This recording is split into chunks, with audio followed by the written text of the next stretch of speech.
Hey everyone, it's Carrie Eink. And Sarah Norris from the Star Institute. Yeah, and if you tuned in to our video last week, we introduced this new series that we're doing that we're really excited about.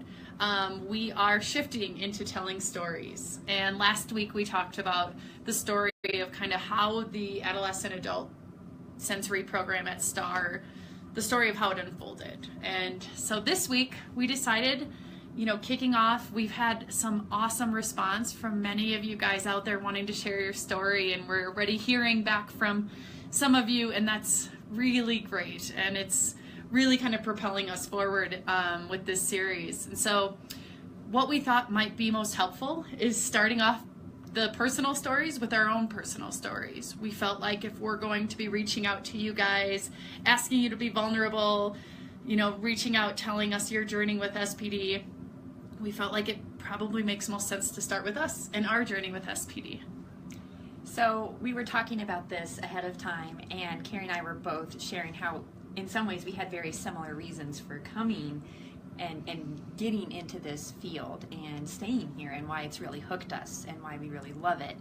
And we were sharing about just how much it's impacted our own personal lives, working with people with sensory processing challenges. And so I think I'm going to start with just a little bit of how I'm looking at my past now through this lens of sensory processing. And Carrie and I have talked about with each other how understanding sensory processing has just helped us filter so many of our experiences and our interactions with other people, our relationships, and it's something that has become really intuitive for us. We can't imagine approaching an interaction with anybody without thinking about this. So yeah, we keep the sensory nerd with us everywhere we go, basically is what I'm saying.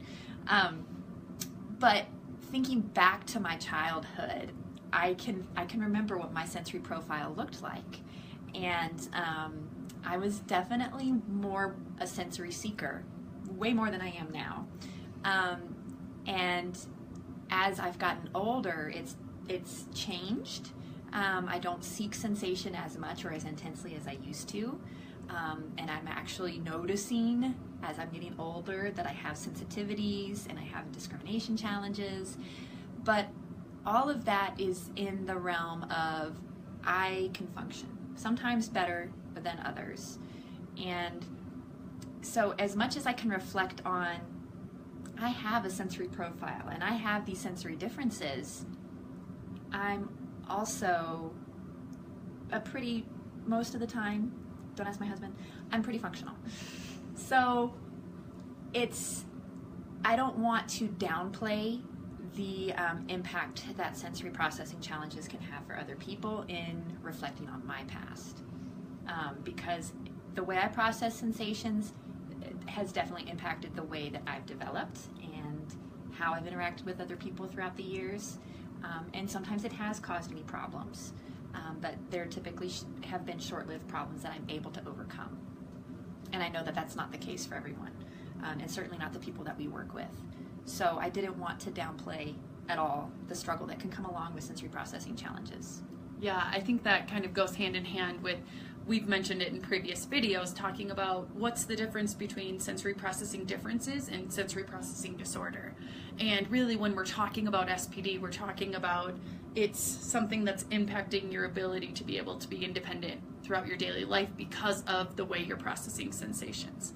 So all of us have differences in our sensory profiles. That's what makes us unique. So I think, kind of what we're saying is that we're going to be talking about our sensory differences, and that we all have sensory differences. And starting to learn about sensory processing really just helps you, any of us, connect more with that sensory area, those sensory areas of our brain. Yeah, so thinking about myself growing up, sensory experiences were also always really rich for me, sometimes in a positive way, sometimes in a negative way. But I can remember always really tuning into my senses and paying attention to how things looked and felt, and it's always been an area of interest for me. And I didn't know about sensory processing disorder growing up, and I didn't know anything about senses other than experiencing them and enjoying them and being curious about them. And then of course, like the 5 senses we learn about in school, like the seeing and hearing and all of that. But growing up, you know, you always are asked what do you want to be when you grow up. And I went through a bunch of them, but it was like teacher, and then no, I don't want to work with a whole group of kids. And then I got interested in writing, and I actually started out grad school in journalism. And then I decided I need to figure out what I actually want to do with my life, because I discovered that turning my interests into a career where it doesn't always work that way. So I went back and I looked, and I discovered occupational therapy in that process in college and decided that's what I want to do. And I really wanted to work with kids because there were things that happened to me in my childhood that I was still grappling with and trying to understand. And I've always had a heart for people, and especially children. And I wanted to do something to help children with disabilities. So occupational therapy was an easy choice. Yeah, and mine's pretty similar to that, except for in high school, I was kind of toying with, I knew I wanted to help people. And I was thinking about, okay, what are the different options? I didn't yet know about occupational therapy in general. So I was looking into teaching as well. I was looking into nursing. And then there was actually somebody graduating a couple of years older than me in high school who was going to this college for this thing called OT. And it was almost like it just kind of clicked for me that, you know, being able to help people within their everyday occupations, it included some artistic sides to it, not such a medical spin on it. So it just kind of was that right fit. And I went and shadowed an occupational therapist at the local hospital, and they were doing hand therapy. She was doing some work in the kitchen. And I was thinking, this is exactly where I see myself working in this wing of a hospital. I didn't yet know about sensory processing either until I got to college. And one of our courses in PEDS started talking about sensory integration and sensory processing. And that's actually the first time I ever heard about SPD, or sensory processing, as well. And it was kind of just that, I think when we talked about it earlier, it's just kind of this thing that clicked with me. And reflecting on it, I think I can click with it because movement has always been a powerful thing for me in my life. I've always felt this difference in me if I'm moving kind of in a regular manner. I'm kind of always on the go. I'm one of those people. And thinking about learning about these new sensations called proprioception and the vestibular sense, I was like, whoa, this makes complete sense why my mom told me that I was always the kid spinning around on the swing in the backyard while my sister barely wanted to go on the swing. Why did nobody ever tell me about this? It was like this new realm and this new frontier that I could experience. And it was just, ever since I learned about it in those early on college courses, I just kept studying it, wanting to know more. And I think, I found out about it in grad school too. And just like Carrie, it really clicked with me. And it just put a lot of things into focus, both for the way that I had processed different things throughout life, how I was processing them in my college classes and in my relationships. And it just made so much sense on how it can go wrong and how it can really mess with someone's function. So right after college, after my graduate degree, I started working with kids, and I had a lot of great supervisors early on that had a really strong background in sensory integration, and so I really soaked up everything I could about that and just constantly wanted to learn more. And at a certain point, what's out there, what you can read, what courses you can take, starts to dwindle. And so coming to STAR for me was out of a desire to go deeper and to understand this even further. And so I was really drawn to coming here, and simultaneously having young children, I was thinking, it might be kind of nice to move a little bit away from kids. I love them, but 24/7 kids can be overwhelming for anyone. So I was already, I had some experience working in the school system, had really enjoyed working with middle schoolers and high schoolers, and was really starting to feel very interested in the lifespan and thinking about especially how sensory processing looks across the lifespan. So as I interviewed for a position here, I was asked, would you be interested in working with adults? And I thought, yeah, that sounds really cool. Yeah, and so kind of spinning into my beginning of my professional life, I started in the Chicago public school system, and I still had that passion for sensory and for sensory integration. And as many of you out there probably know, working in the public schools and trying to validate SPD is a really challenging thing to do.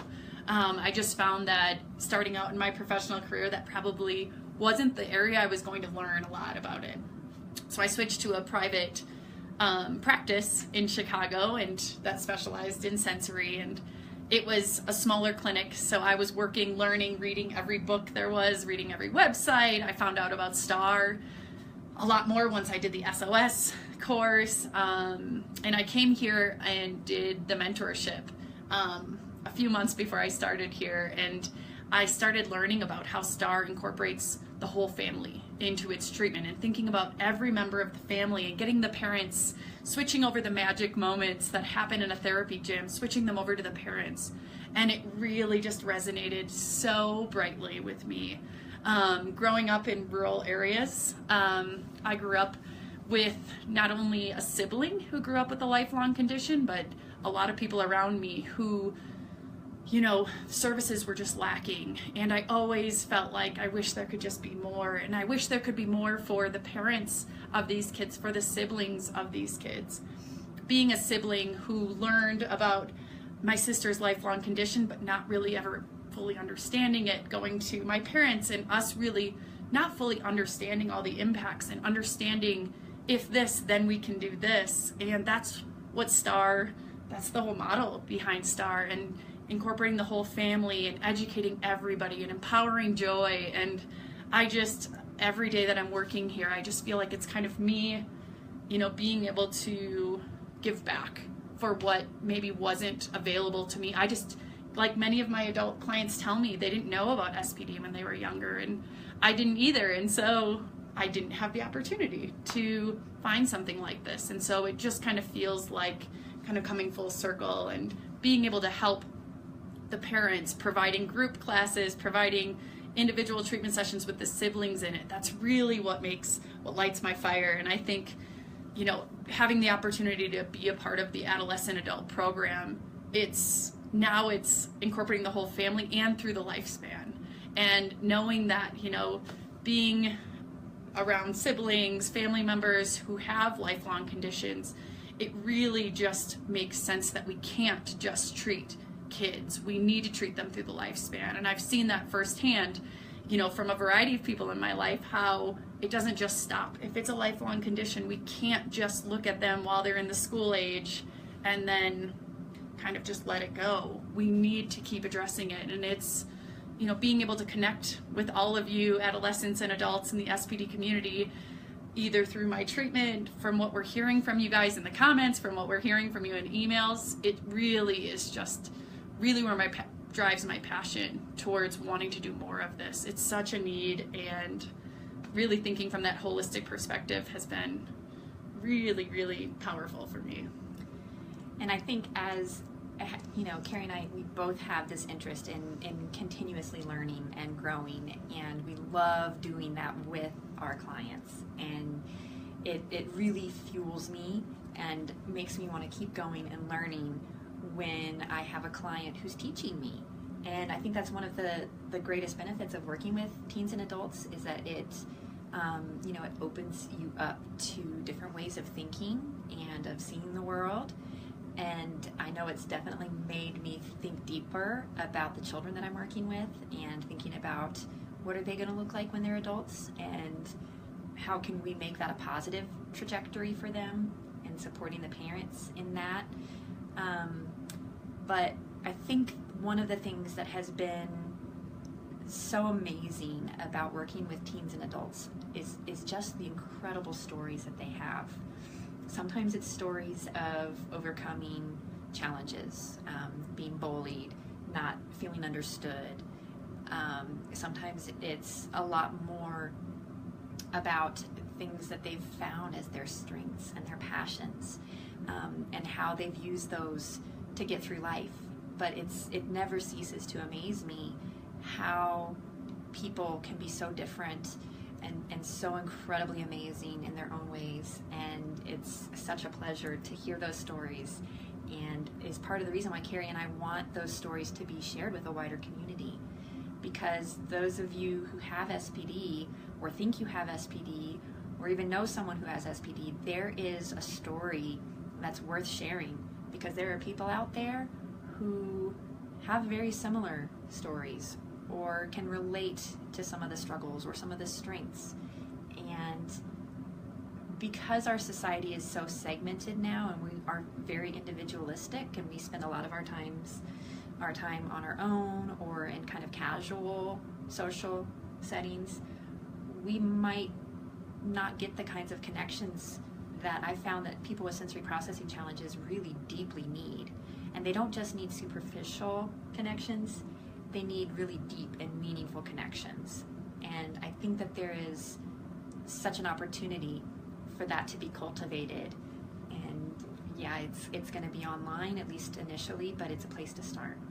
Yeah, and I think, what I've learned as well is from our teen and adult community, you guys are giving words for these kids that don't yet have the words. You're giving words to their parents who can't quite yet understand them. And I think I've seen that happening as well, is I'm able to share stories from some of the teens and adults that I've heard from with my parents and say, you know what, I'm wondering if maybe this is what your kid might be feeling or thinking, because there are other people throughout the lifespan who've been, as you develop, you gather the words, you gather the intelligence to be able to share it so eloquently. And I'm excited that you guys are already raising your hands and willing to share with us. So be on the lookout the upcoming weeks. We're going to have blog posts, upcoming videos from you guys sharing your stories, and we're really excited for it.